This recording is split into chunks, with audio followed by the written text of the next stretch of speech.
আমরা আজকে 6 নম্বর ক্লাসে যাব। 6 নম্বর ক্লাসে আছে হইল কি আমাদের স্পট হিলিং ব্রাশ টুল, কেমন, এরপরে হিলিং ব্রাশ টুল, প্যাচ টুল। তা আমরা দেখি তিনটা স্টেপ বাই স্টেপ। আমরা প্রথমে একটা ডকুমেন্ট নিয়ে নিই, যে কোনো একটা ডকুমেন্ট নিয়ে নিই জাস্ট কাজটা শেখার জন্য। আমরা এখানে থেকে প্রিন্ট থেকে A4 দিয়ে আমরা এখানে ক্লিক করে দিলাম। ওগুলা কোনো কিছু দরকার নেই, জাস্ট একটা ফাইল নেবেন। ওয়ালাইকুম সালাম। তো এখানে একটা ফাইল নিলাম। এখন হিলিং ব্রাশ টুল আমরা এখানে যে দেখতেছি স্পট হিলিং ব্রাশ টুল আর প্যাচ টুল, এগুলার কাজ হইল গিয়া রিটাচিং করা। রিটাচিং বলতে কি, যে আছে একটা জিনিস একরকম, ওইটার আরেক রকম বানানো, আছে একরকম আরেক রকম বানানো। মনে করেন একটু অগোছালো আছে, এটার একটু গোছালো বানানো, কেমন। তো এইদিকে একটু খেয়াল করেন আমি কিভাবে কি করতেছি, এই ব্রাশগুলো কিভাবে ব্যবহার করি, এই টুলগুলো এখানে কোন জায়গায় আছে এগুলো দেখাইতেছি। তো প্রথমে আমরা এখান থেকে আমরা আমাদের ব্রাউজার থেকে আমরা এখানে লিখি স্পট ফেস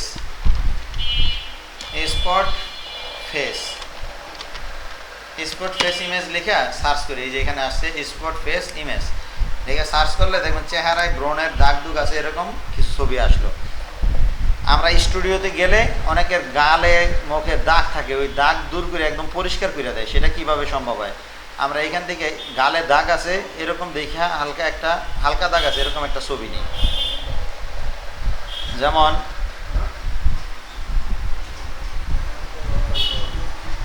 এই ছবিটা নেই, হ্যাঁ, এই ছবিটা যে গালে অনেকগুলো ব্রণের দাগ আছে, আমরা কপি করে নিলাম, এখানে নেই না পেস্ট করে দিলাম। এখন কন্ট্রোল টি প্রেস করে আমরা এটার একটু বড় করে নিই, এইভাবে বড় করে নিলাম।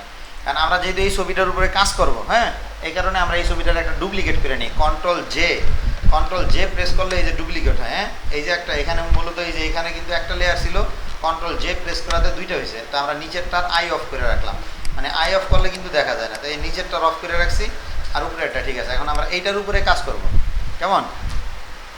এখন আমরা এইটার উপরে কাজ করি, নিচেরটা এইটারে আমরা একটু নিচে নামায় রাখি, এখান থেকে এইখানে আইনে রাখি, যাতে করে আমাদের পরবর্তীতে কাজ দেখতে সুবিধা হয়। এখন এই যে ব্রণগুলো আছে আমরা মূলত এই ব্রণের দাগগুলা দূর করব,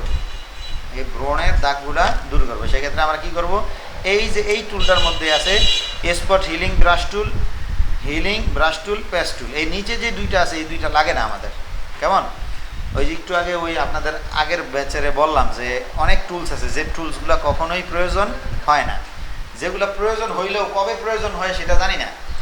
আমার কোনোদিন প্রয়োজন হয় নাই, হ্যাঁ, বা আপনাদের প্রয়োজন হইতে পারে। আপনাদের যদি প্রয়োজন হয় সেক্ষেত্রে আপনারা গুগল করে খোঁজ করে নেবেন যে এই টুলসটা কীভাবে ব্যবহার করতে হয়, যদি কোনোদিন প্রয়োজন হয়। কিন্তু আমার আলহামদুলিল্লাহ এই পর্যন্ত প্রায় $10,000 ইনকাম করতে কোনোদিন দরকার হয় নাই। তা আপনারা $2,000 ইনকাম করতে করতে আশা করি যে এগুলো দরকার পড়বে না। তাইলে এই যে স্পট হিলিং ব্রাশ টুল, স্পট মানে তো বুঝি দাগ, তাই হিলিং ব্রাশ মানে পরিষ্কার করে। তা এইটারে আমরা ক্লিক করে নিলাম, এখান থেকে ক্লিক করে নিলাম। এখন দেখেন আমরা এই লেয়ারে, যেই লেয়ারে আমি কাজ করব ওই লেয়ারে, যদি আপনি ওদিকে কাজ করেন না, আপনি এদিকে খেয়াল করেন, যেই লেয়ারে আমরা কাজ করব ওই লেয়ারটা সিলেক্ট যদি না থাকে তাইলে এরকম দেখাবে। দেখেন আমরা এই লেয়ারে কাজ করব কিন্তু লেয়ার সিলেক্ট করা আছে নিচেরটা, এই কারণে দেখেন আমার এই হিলিং ব্রাশ টুল আসতেছে না, ঠিক আছে। কিন্তু আমি যদি এই লেয়ারটা সিলেক্ট করে যদি এখানে আনি, দেখেন এই যে এখন পাইছে, ঠিক না। তাইলে এই কিবোর্ডে আপনার ওই যে থার্ড ব্র্যাকেট রাইট সাইডে, যেটা থার্ড ব্র্যাকেট রাইট, কিবোর্ডে এইটা রাইটে ক্লিক করলে এই যে এটা বড় হয় দেখেন, আর থার্ড ব্র্যাকেট লেফট ক্লিক করলে এটা ছোট হয়। তা আমি একটু বড় করে নিলাম। এখন যদি আমি এইখান থেকে ক্লিক করি অটোমেটিক দেখবেন এই দাগগুলা রিমুভ হয়ে যেতেছে, ঠিক আছে। আমি শুধু ক্লিক করলে দাগগুলা কি হয়ে যেতেছে, রিমুভ হয়ে যেতেছে। তার এখানে কিন্তু অনেকগুলা দাগ ছিল, ঠিক না। দেখেন শুধুমাত্র একটা একটা করে ক্লিক করতেছি, তার চেহারায় যে দাগগুলা ছিল এগুলা কি রিমুভ হয়ে যেতেছে, নাই। এখন আমরা কি করি, দুইটা ছবির মধ্যে কম্পেয়ার করি, এই ছবিটা আর এই ছবিটা, দেখেন। তাহলে বুঝতে পারতেন তো স্টুডিওতে কি করে। স্টুডিওতে চোখের উপরে একটা কালো কালি থাকলে বা একটা দাগ থাকলে, একটা তিলা থাকলে, একটা কিছু থাকলে, এই স্পট হিলিং ব্রাশ টুল ব্যবহার করে কি করে, ওইটারে নাই করে দেয়।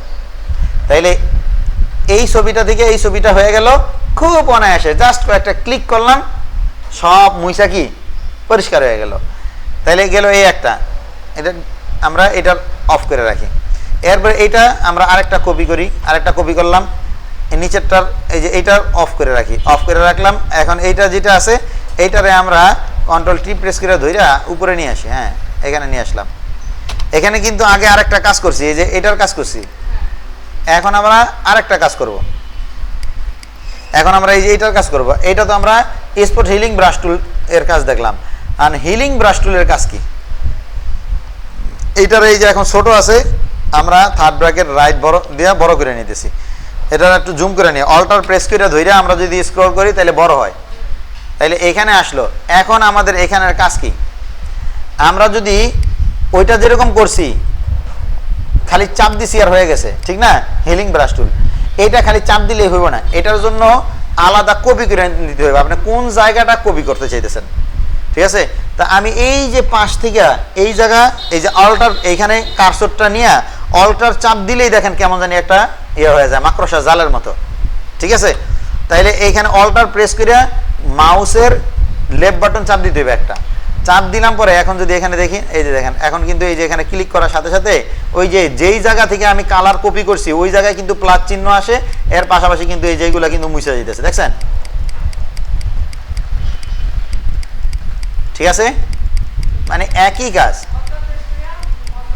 তাইলে এইটা কিভাবে করছি? যেই জায়গা থেকে আমি কপি করব, যেমন ধরেন এই যে তার এইখানে এই যে ব্রনটা আছে না, এটা দূর করতে হইব। এর জন্য এই পাশের জায়গা আমি এই যে মাউসটারে পাশের জায়গায় নিয়ে অল্টার প্রেস করে লেফট বাটন ক্লিক করলাম, করার পরে এখানে এসে ক্লিক করলেই তার এটা কি দাগটা মুছে গেল। আবার এখানে ক্লিক করলে দাগটা, এই যে এখানে যদি ক্লিক করি দাগটা মুছে গেল।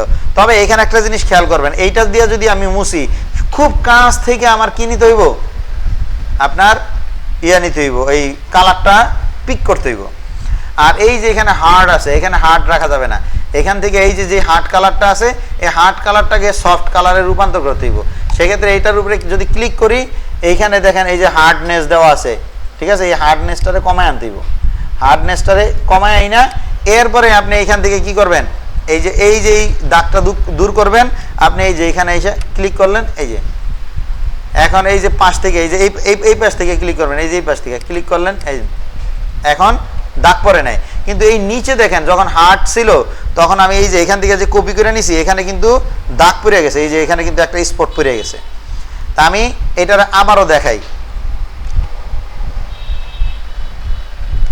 এইখান থেকে এটারে আবার কপি করে নিয়ে আমি এটা বন্ধ করে রাখি, কন্ট্রোল টি প্রেস করে এটারে উপরে উঠাইয়া এখানে আবারও কইরা দেখাই। দেখেন আমি যদি আমার এই যে এখানে ব্রাশের যে হার্ডনেস, এই যে হার্ডনেস দেখছেন, এই হার্ডনেস যদি 100 করে দেই, তারপরে যদি এই পাশ থেকে যদি আমি কোনো একটা কালার চুজ করি, যেমন এখান থেকে এই কালারটা আমি যদি চুজ করি, এরপরে যদি এখানে ক্লিক করি, এখানে কিন্তু একটা এই যে সার্কেলের মতো একটা দাগ পড়ে গেছে চতুর্দিকে। কেমন? এই দেখেন আমি যদি এখানে ক্লিক করি, এখানে যদি ক্লিক করি, এটা চতুর্পাশে একটা সার্কেলের মতো দাগ পড়ে, ভালোভাবে খেয়াল করেন, এই যে দেখেন, দেখছেন? এখন যদি আমি এটারে কি করি, এই হার্ডনেস কমায় দেই, এখান থেকে যদি এই হার্ডনেস যদি কমায় দেই, ঠিক আছে, 40 করে দিলাম। তো এখন যদি আমি এই জায়গা থেকে কপি করে নিয়ে যদি এটার মুছি, তাহলে কিন্তু ওই আগের মতো যে দাগটা পড়তো, ওই যে ওইখানে যে একটা দাগ পড়ছে, এই দাগটা কিন্তু এখানে পড়বো না। আবার এখান থেকে দেখেন, এই যে এটা কমায় দিলাম, এখানে কিন্তু ওই এইখানে যেরকম দাগ পড়ছে এই যে একবার স্পষ্টতই দেখা যাইতেছে দাগটা, এখানে কিন্তু স্পষ্ট ওরকম দেখা যায় না। সেক্ষেত্রে হার্ডনেস কমায় নেবেন। তাহলে দুইটার কাজই একই, ব্রন বা দাগ দূর করা, হিলিং ব্রাশ টুল আর স্পট হিলিং ব্রাশ টুল। এই হিলিং ব্রাশ টুল দিয়ে কি করতে হয়, খুব ক্লোজ যে কালারটা, যেই জায়গায় ব্রনটা আছে, দাগটা আছে, ওই জায়গাটার আশেপাশে যে রংটা, ওই রংটা কপি করে নিয়ে মোছা যায়। আর স্পট হিলিং ব্রাশ টুলটা এটা ক্লিক করলে এটা সরাসরি পাশ থেকে কালার, মানে যেই কালার দরকার ওই কালারটা নিয়ে আইনা অটোমেটিক করে দেয়। মানে ভালো তো ওইটা, কিন্তু আমাদের শিখতে হইব তো সবগুলা। তাইলে এইগুলো দুইটা। আর এই যে প্যাচ টুল, প্যাচ টুলের কাজ কি? প্যাচ টুলের কাজ হইল নির্দিষ্ট যেই জায়গাটার আমি ময়লা দূর করতে চাই বা স্পট দূর করতে চাই, ওই জায়গাটা সিলেক্ট করে ওই জায়গাটা টাইনা ধরে অন্য একটা জায়গায় নিয়ে ছাইড়া দিলে কি হয়ে যায়, আপনার দাগটা দূর হয়ে যায়। যেমন ধরেন এই যে এইখানে এই যে ব্রনটা আছে না, আমার কাজ হলো এই যে আমি কিন্তু এই যে এই প্যাচ টুলটা সিলেক্ট করছি, এরপরে এই লেফট বাটন চাপ দিয়ে ধরে এইভাবে সার্কেল করলাম, ঠিক আছে? সার্কেল করার পরে ঠিক এই জায়গাটা ধরে এই যে এখানে টাইনে নিয়ে আসলাম। এখন দেখেন এখানে দাগটা দূর হয়ে গেছে, ঠিক আছে? আবার যেমন ধরেন এইখানে এই দাগগুলো আছে, এইভাবে ধরলাম দাগগুলারে, এইখানে ধরে এই জায়গাটা ক্লিয়ার, ধরলাম এই জায়গায়, দেখেন দাগগুলা গেছে গা। আবার মনে করেন এই যে এই জায়গায় দাগটা আছে, হ্যাঁ, এখন এই যে এইভাবে ধরলাম, ধইরা এই সিলেকশন তৈরি হয়েছে তো, এখানে আনলাম, দেখেন এই দাগটা গেছে গা। তাহলে তিনটার জিনিসের কাজই কি? দাগ মোছা। এবার কি করেন, এরকম একটা ছবি নেন, ছবি নিয়ে এটারে মোছেন, রিমুভ করেন। আজকে তো আপনার সঙ্গী সাথী আসে নাই,